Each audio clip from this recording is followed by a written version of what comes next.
Quando nós abrimos nossa Bíblia, no primeiro livro de Crônicas, nós nos deparamos com uma imensa lista de nomes, uma genealogia gigantesca que conta quem foi pai de quem foi filho de quem.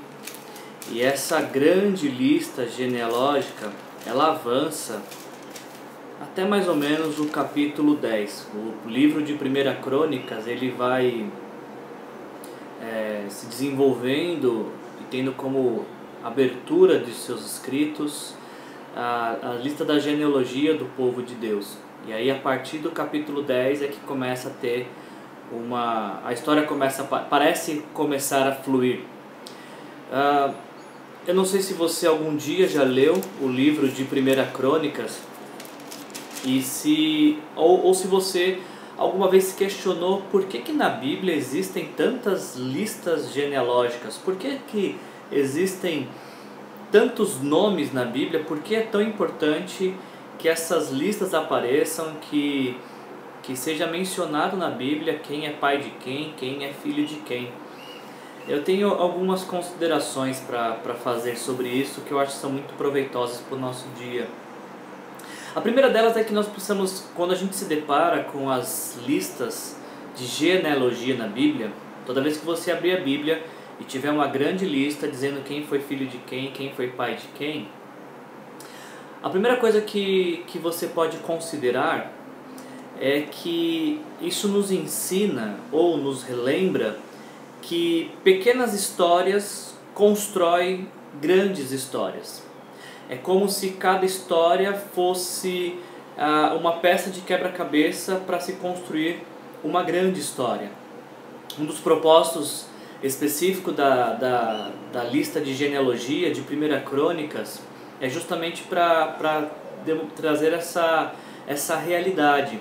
1 Crônicas foi escrito no período em que o povo de Deus tinha ficado algum tempo no exílio babilônico e eles estavam regressando para Jerusalém para reconstruir uma cidade que tinha sido devastada pela guerra.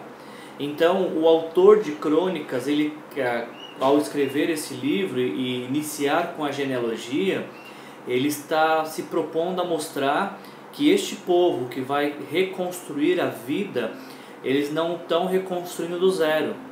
Eles têm uma história por trás deles, fazem parte de uma história maior. Então, um dos propósitos de genealogias na Bíblia, especificamente essa de 1 Crônicas, é esse: lembrar que todo mundo, toda pequena história faz parte de uma grande história, faz parte de uma história maior. Outra coisa interessante a pensarmos quando a gente se depara com as genealogias na Bíblia, e especificamente estou pensando aqui em 1 Crônicas, é que as histórias se conectam. Nós temos que pensar como que as conexões se criam na história. Toda pequena história pode se conectar a uma outra história, a uma história maior, e isso nos desafia a pensar de que nós não devemos viver de maneira isolada no mundo. A nossa pequena história, ela pode agregar muito com a pequena história de outras pessoas, e quando juntamos pequenas histórias nós podemos criar uma grande história. Precisamos pensar nessa questão das conexões, de como que as histórias se conectam, se cruzam e começam a se desenvolver em conjunto. É importante pensarmos nisso, de permitir tanto que pessoas se aproximem de nós e comecem a trilhar uma jornada junto conosco, e aí nossas histórias se conectarem, como também precisamos pensar como que a nossa história pode trazer algum tipo de acréscimo à história de outros. É isso que eu penso quando eu leio essa lista de genealogia de 1 Crônicas. Agora, uma questão que me chama muita atenção, e aí eu quero entrar num texto bíblico específico de Crônicas, é que nem sempre ou necessariamente uma história vai terminar da forma que começou. E isso tem duas perspectivas. Não é porque uma história começou bem que ela vai acabar bem, e também não é porque uma história começou mal que ela não pode acabar bem. E eu estou falando isso para você pensando especificamente em 1 Crônicas, capítulo 4, porque, como eu tenho falado, o livro de Crônicas ele vem dos capítulos 1, 2, 3, falando de genealogia, de quem foi pai de quem foi filho de quem. E aí quando chega no capítulo 4 de 1 Crônicas, parece que o autor ele interrompe essa lista de genealogia para contar uma história, uma pequena história que está conectada com histórias maiores, com uma outra história. Em 1 Crônicas capítulo 4, versículo 9 e 10, nós lemos as seguintes palavras: Jabes foi o homem mais respeitado de sua família. Esse é o fim da história de Jabes. A história de Jabes termina bem. A história de Jabes termina com o relato de que ele foi o homem mais respeitado de sua família. Mas como começa essa história? Começa da seguinte forma: a sua mãe lhe deu o nome de Jabes, dizendo, olha qual foi a inspiração da mãe de Jabes para dar o nome dele de Jabes: com muitas dores o dei à luz. Jabes ele nasce como uma lembrança de um dia de sofrimento. Jabes tem esse nome, Jabes, para lembrar que ele vem ao mundo trazendo dores. Imagine para você como que é você crescer tendo o seu nome como lembrança de um dia de sofrimento. Como deve ser doído, triste, conviver com esta recordação de que o seu surgimento, a sua história provocou o sofrimento de outra pessoa. É isso que significava o nome Jabes, e foi assim que a sua mãe o deu o nome dele. Ele se chama Jabes. Por quê? Porque com muitas dores eu dei a luz a ele. E Jabes poderia crescer então com esse histórico, com esse estigma de alguém que provocou dores, de alguém que levou sua mãe a sofrer. Jabes poderia ter a sua história marcada como aquele que provoca dores, como aquele que provoca sofrimento. E consequentemente, como um sofredor também. A história de Jabes poderia terminar dessa forma, a história de um sofredor. Mas não é assim que essa história termina. Essa história termina dizendo que ele foi o homem mais respeitado de sua família. Isso é um tanto quanto inquietante, porque como que alguém que começa a sua história como alguém que produziu muito sofrimento, termina a sua história como o homem mais respeitado de sua família? Entre aquele que provocou dores para aquele que foi mais respeitado, existe um meio da história que faz toda a diferença, que a gente lê no versículo 10 de 1 Crônicas 4.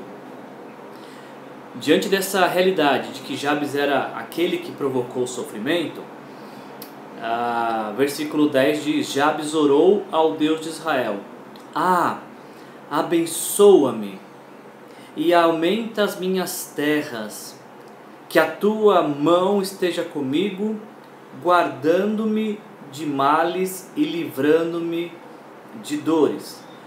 Jabes ele poderia ser lembrado como aquele que provoca dores, como aquele que trouxe sofrimento. Jabes poderia ter a sua história definida e marcada como a história de um sofredor.